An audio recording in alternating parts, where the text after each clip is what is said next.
Hi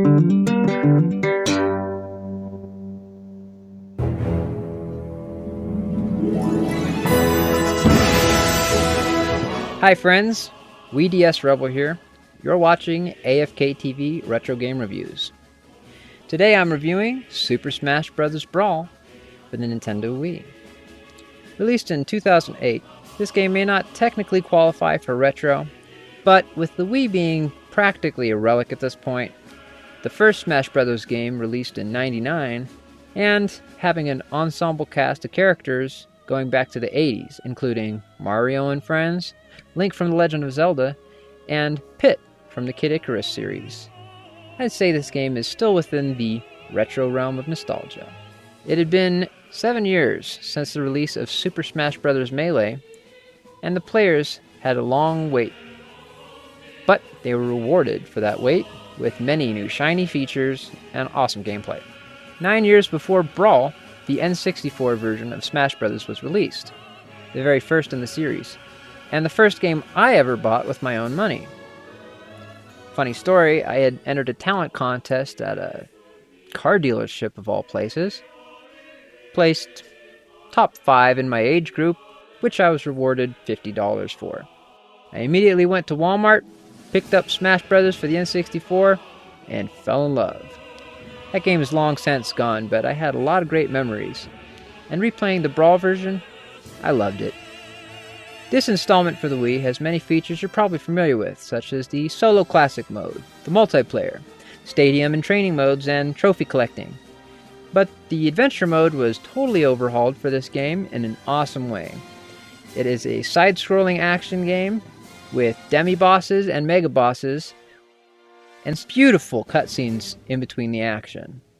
This mode is great for collecting trophies and stickers that you might play with, as well as there being a trophy base that you can sometimes grab to throw like a frisbee at NPCs to claim them as trophies. Totally wicked, if you ask me. The graphics on this game are pretty good for a Wii, although competing at that time with the Xbox 360 and PlayStation 3, it does show its age, but I'd be hard-pressed to call it ugly at any rate. Just understand if you're working on a large HD TV, my size or bigger, you will notice a little bit of pixeling, a little bit of blurring on textures and things like that, but it really isn't that bad. The music in this game is one of the highlights. Booming orchestral music played over high-paced action. Nothing like it. Dozens and dozens of tracks which you can also collect and listen to at will. The gameplay is probably one of the best of a Super Smash Bros. Game that I've played. And I've owned everything except for the Wii U and the Switch versions. The menus are something special because one of the developers on this game also worked on the highly sought after Kid Icarus 3D reboot. That's why you'll notice that the menus look very similar between that game, this game, and the 3DS version of Super Smash Bros. My overall impression of this game is very positive. I was a huge fan of the N64 and GameCube installments, as well as the 3DS, but that came after. The gameplay is pretty tight, the music is stunning, and the graphics are okay. The only complaint I might have is using this classic controller, as they call it. It fits okay, but there's just something I'm not a fan of. I'm not sure if it's the thickness or the weight, maybe, since it doesn't require batteries.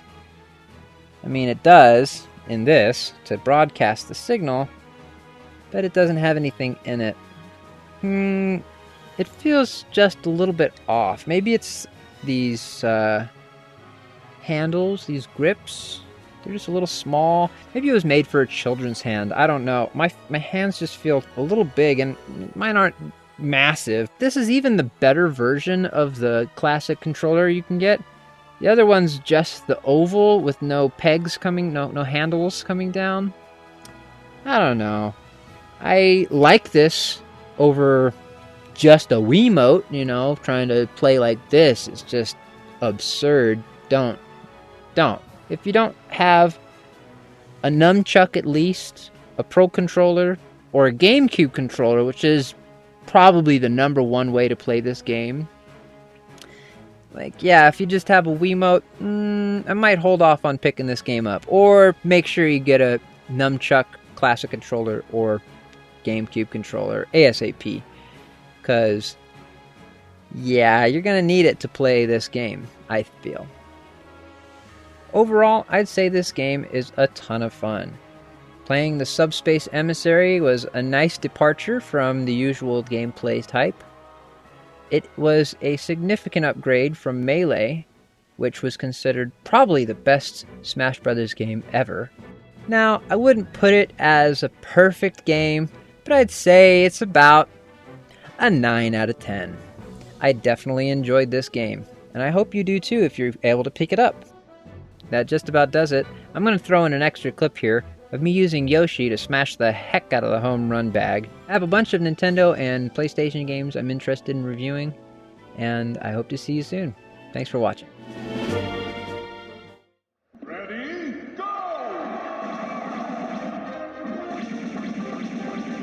5, 4, 3, 2, 1. Oh!